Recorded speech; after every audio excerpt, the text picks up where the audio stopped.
গতকালের যে ঘটনা ইডির হানা আরো তৎপর হয়ে গিয়েছে ইডি আধিকারিকরা। গতকাল সুজিত বসুর বাড়িতে গিয়েছিলেন, লেকটাউনের সুজিত বসুর বাড়িতে কিন্তু ইডি আধিকারিকরা গিয়েছিলেন, তল্লাশি অভিযান চালিয়েছিলেন। টানা 14 ঘন্টা ধরে তার বাড়িতে তল্লাশি অভিযান চালায় ইডি আধিকারিকরা। এবং আরো একবার আপনাদের জানিয়ে রাখি, সন্দেশখালী কাণ্ডের পর কিন্তু তার রেশ এখনো পুরোপুরি কাটেনি। এর মধ্যে আরো বেশি তৎপর ইডি আধিকারিক। এবার গতকাল বেশ কিছু জায়গায়, শহরের বেশ কিছু জায়গায় কিন্তু তল্লাশি অভিযানে গিয়েছিলেন তারা এবং দমকল মন্ত্রী সুজিত বসুর লেকটাউনের বাড়িতে তারা যান তল্লাশি অভিযানে এবং সেখানে টানা 14 ঘন্টা কিন্তু ম্যারাথন তল্লাশি করা হয়। এবং এই যে খবরের দিকে মুহূর্তে আমরা নজর রেখেছি, মন্ত্রী, বিধায়ক এবং পুর প্রধানের বাড়িতে কিন্তু হানা দিয়েছিলেন ইডি আধিকারিকরা। এই নিয়ে গোটা বিষয় নিয়ে বিজেপি সাংসদ কি বলেছেন দিলীপ ঘোষ, শোনাবো আপনাদের। যেভাবে রাজ্য জুড়ে ইডি সিবিআই এর খেলা চলছে, বিরোধীরা অভিযোগ করছে যে নির্বাচন এসে গেছে, তাই বিজেপি ওনারাই তো স্লোগান দিয়েছিলেন খেলা হবে খেলা হবে। এবার ঠেলা বোঝো, খেলা কেমন হচ্ছে দেখুন।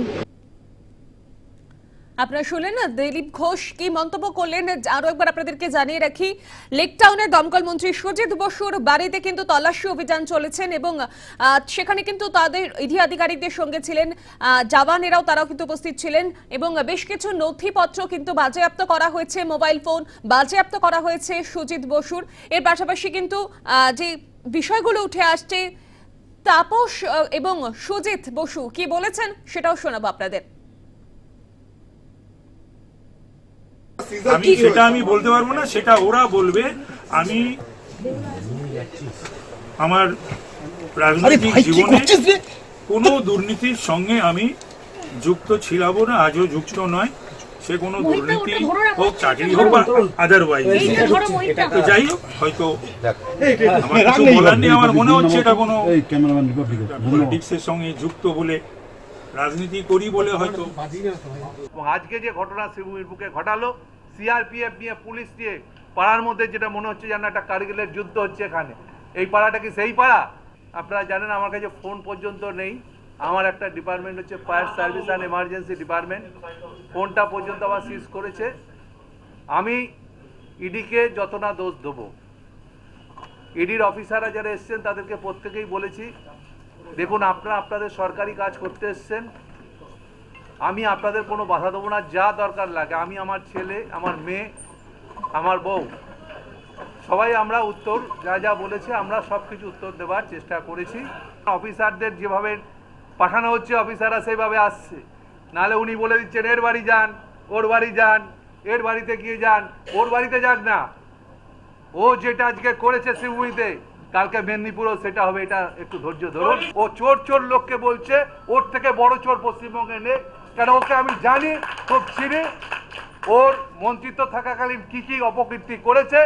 আমার সরকার বলে দিদি ওকে ছেড়ে দিয়েছে, ওকে কখনো ছাড়া উচিত না, ওকে ধরে অ্যারেস্ট করা উচিত। একটা কথা আপনারা মনে রাখবেন, যদি কোনো কর্মক্ষেত্রে, কাজের ক্ষেত্রে কেউ 1 পয়সা সুজিত বোসকে দিয়ে থাকেন, সুজিত বোস আজকেই রেজিগনেশন মুখ্যমন্ত্রীর কাছে পাঠিয়ে দেবে তার।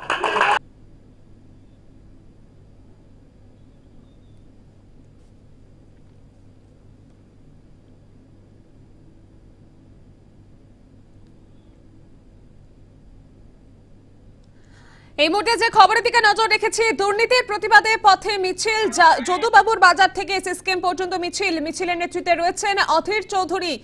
এসএসকেএম এ ডেপুটেশন জমা যে ছবি এই মুহূর্তে আপনাদের সামনে তুলে ধরেছি, যেখানে আপনারা দেখতে পাচ্ছেন অধীর চৌধুরীর নেতৃত্বে কিন্তু এই দুর্নীতির প্রতিবাদে মিছিল, কলকাতার বুকে মিছিল আবারও, এবং কংগ্রেসের তরফ থেকে কিন্তু এই মিছিল করা হয়েছে। নেতৃত্বে রয়েছেন অধীর চৌধুরী। যদুবাবুর বাজার থেকে এসএসকেএম পর্যন্ত মিছিল, সেখানে গিয়ে জমা দেবেন এই ডেপুটেশন। যেমনটা সূত্র মারফত জানা যাচ্ছে, বহু কর্মী সমর্থকেরা উপস্থিত হয়েছেন এই মিছিলে। মিছিলে পা মেলাচ্ছেন কংগ্রেসের বহু কর্মী সমর্থকেরা এবং বেশ কিছু শীর্ষ নেতৃত্বরা রয়েছেন।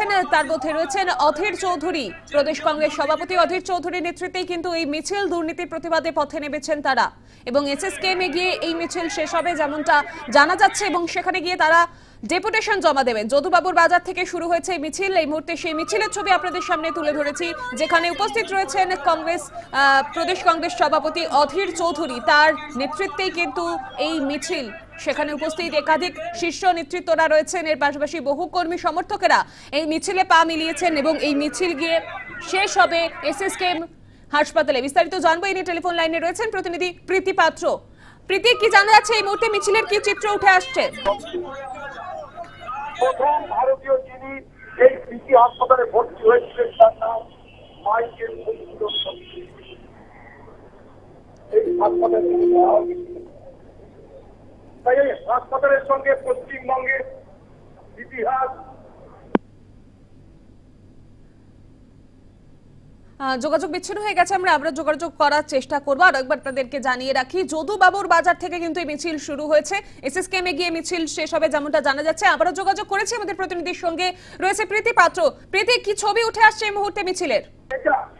একেবারে দেখো, যদুবাবুর বাজার থেকে কিন্তু এই মিছিল শুরু করা হয়েছিল এবং সেই মিছিল কিন্তু এসএসকেএম যাওয়ার উদ্দেশ্যে এগিয়ে যাচ্ছিল। তবে এসএসকেএম যাওয়ার কিছু আগেই কিন্তু সেই মিছিল আটকে দেওয়া হয়, ব্যারিকেড দিয়ে আটকে দেওয়া হয়। তবে যেহেতু এটা একটি সরকারি হাসপাতাল, এখানে প্রচুর পরিমাণে মানুষ চিকিৎসা আছে, তাই কংগ্রেসের যেসব কর্মীরা রয়েছে দক্ষিণ কলকাতা জেলা কংগ্রেসের, তারা কিন্তু আর মিছিল এগিয়ে নিয়ে যাওয়ার চেষ্টা করছেন না। তারা এখানেই একটি সভার আয়োজন করছে, যেখানে কিন্তু ইতিমধ্যে আমরা দেখতে পাচ্ছি অধীর রঞ্জন চৌধুরী প্রদেশ কংগ্রেসের সভাপতি যিনি রয়েছেন, তিনি কিন্তু বক্তব্য রাখছেন এবং তাদের যে মিছিল থেকে সেই মিছিল থেকে কিন্তু চার পাঁচজনের একটি প্রতিনিধি দল এসএসকেএম এ যাবেন এবং এসএসকেএম এর যিনি সুপার রয়েছে পীযূষ রায়, তার কাছে কিন্তু একটি ডেপুটেশন দেওয়ার চেষ্টা করবেন।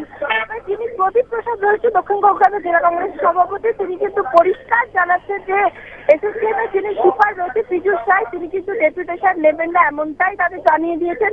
তবুও কিন্তু তারা 4-5 সদস্যের একটি প্রতিনিধি দল সেখানে পাঠাবেন এবং চেষ্টা করবেন যাতে তাদের যে দাবি, সেই দাবি যাতে আজকে এসএসকেএম এর সুপারকে জানানো হয়। কারণ এর আগেও কিন্তু তারা এই দাবি নিয়েই এসএসকেএম হাসপাতালে ডেপুটেশন জমা দিতে গেছেন এবং তাদের আজকের যে দাবিটার সঙ্গে আমরা বিভিন্ন সময় দেখেছি দুর্নীতির প্রতিবাদে তাদের গ্রেপ্তার করা হয়েছে বা দুর্নীতিতে যারা অভিযুক্ত সেই সব ধৃতরা বিভিন্ন সময় তাদেরকে জেলে নিয়ে যাওয়ার সঙ্গে বিভিন্ন সময় তারা কিন্তু অসুস্থতার দোহাইতে এসএসকেএম হাসপাতালে এসে ভর্তি রয়েছেন এবং এই মুহূর্তে কিন্তু এসএসকেএম এর কার্ডিওলজি বিভাগে ভর্তি রয়েছেন কালীঘাটের কাকু ওরফে সুজয় কৃষ্ণ ভদ্র। এই বিষয়টাই কিন্তু তারা তুলে ধরেছেন এবং কংগ্রেসের দক্ষিণ কংগ্রেস জেলার যেসব সদস্যরা রয়েছে, আশুতোষ চট্টোপাধ্যায় এখানে উপস্থিত রয়েছেন, তারা কিন্তু বলছেন সাধারণ মানুষ দূর দূরান্ত থেকে এসএসকেএমে তারা কিন্তু কোন রকম পরিষেবা পাচ্ছে না। তারা এখানে এসে দালাল চক্রের শিকার হচ্ছে এবং বিভিন্ন নেতা মন্ত্রীরা বেড দখল করে রাখায় কিন্তু সাধারণ মানুষ যে পরিষেবা, সেই পরিষেবা থেকে বঞ্চিত হচ্ছে। এই পরিষেবা যেহেতু এসএসকেএম একটি সরকারি হাসপাতাল, এখানে শুধুমাত্র সাধারণ মানুষের সঠিক পরিষেবা দেওয়া উচিত। যারা অভিযুক্ত তাদেরকে এখানে কোনোভাবেই রাখা যাবে না, এই দাবিতে কিন্তু তারা ডেপুটেশন জমা দিতে যাবেন কিছুক্ষণ পরেই। এবং এই আজকের যে মিছিল, সেই মিছিলে কিন্তু নেতৃত্ব দিয়েছেন অধীর রঞ্জন চৌধুরী। তবে দক্ষিণ কলকাতা জেলা কংগ্রেসের তরফ থেকে কিন্তু এই মিছিল আয়োজন করা হয়েছে যদুবাবুর বাজার থেকে। আমি তোমাকে যেমনটা বললাম এসএসকেএম পর্যন্ত মিছিল যাওয়ার কথা ছিল, তবে তার আগে কিন্তু মিছিল আটকে দেওয়া হয়। সৌমি, বেশ ধন্যবাদ প্রীতি। আমাদের সঙ্গে ছিলেন প্রতিনিধি প্রীতি পাত্র। যে ছবি আপনাদের সামনে তুলে ধরেছি, যদুবাবুর বাজার থেকে এসএসকেএম পর্যন্ত মিছিল, কিন্তু এসএসকেএম এ ঢোকার আগে ব্যারিকেড দিয়ে সেই মিছিল আটকে দেওয়া হয়। বিগত বেশ কিছুদিন ধরে আমরা দেখেছিলাম যে এসএসকেএম এ একের পর এক দুর্নীতিতে অভিযুক্ত যারা ছিলেন তারা কিন্তু সেখানে গিয়ে আশ্রয় নিয়েছিলেন, এমনটাই কিন্তু অভিযোগ তুলছিল বিরোধীরা। এবং তারপর কিন্তু ইতিমধ্যেই সেখানে তারা উপস্থিত হচ্ছেন এই মিছিলের মাধ্যমে। তবে তারা এই প্রতিবাদ মিছিল বের করেছেন কলকাতায় এবং অধীর চৌধুরীর তরফ থেকে নেতৃত্বে কিন্তু এই মিছিল কংগ্রেসের। তারা যে দাবি তুলে ধরছেন সকলের সামনে, যে দুর্নীতি রুখতেই তাদের এই মিছিল, যদুবাবুর বাজার থেকে এসএসকেএম পর্যন্ত মিছিল। যে খবরের দিকে এই মুহূর্তে আমরা নজর রেখেছি, এসএসকেএম এর সুপারের কাছে ডেপুটেশন জমা দেওয়া হবে। তবে যেমনটা আমাদের প্রতিনিধি জানালেন যে সুপার সেই ডেপুটেশন নেবেন না, এমনটাই সূত্র মারফত জানা যাচ্ছে। যে খবরের দিকে এই মুহূর্তে নজর রয়েছে, দুর্নীতির প্রতিবাদে পথে অধীর চৌধুরী, তার নেতৃত্বেই কিন্তু এই মিছিল চলছে এবং এসএসকেএম এ ঢোকার আগেই সেই মিছিল ব্যারিকেড দিয়ে আটকে দেওয়া হয়। এখনো পর্যন্ত সেই মিছিল সেখানেই রয়েছে। সেই ছবি এই মুহূর্তে আপনারা দেখতে পাচ্ছেন নিউজ টাইমের পর্দায়। যে খবরের দিকে এই মুহূর্তে নজর রয়েছে, এসএসকেএম এ একের পর এক দুর্নীতিতে অভিযুক্ত সকলেই আশ্রয় নিয়েছিলেন, এমনটাই কিন্তু অভিযোগ তুলেছিল বিরোধীরা এবং শাসক দলকে এই নিয়ে বহু কটাক্ষ করেছিলেন বিরোধীরা। এবং এরই প্রতিবাদে কিন্তু এবার কংগ্রেসের তরফে অধীর চৌধুরীর নেতৃত্বে সেই মিছিল প্রতিবাদের মিছিল যদুবাবুর বাজার থেকে শুরু করেছে সেই মিছিল, কিন্তু ইতিমধ্যেই এসএসকেএম এর যাওয়ার আগে সেই মিছিল আটকে দেওয়া হয় যেমনটা জানা যাচ্ছে, এবং সেখানে তাদের যে কর্মসূচি রয়েছে ডেপুটেশন জমা দেওয়ার সেই কর্মসূচি, তবে যেমনটা হাসপাতাল কর্তৃপক্ষের তরফ থেকে জানা যাচ্ছে সেই ডেপুটেশন তারা নেবেন না।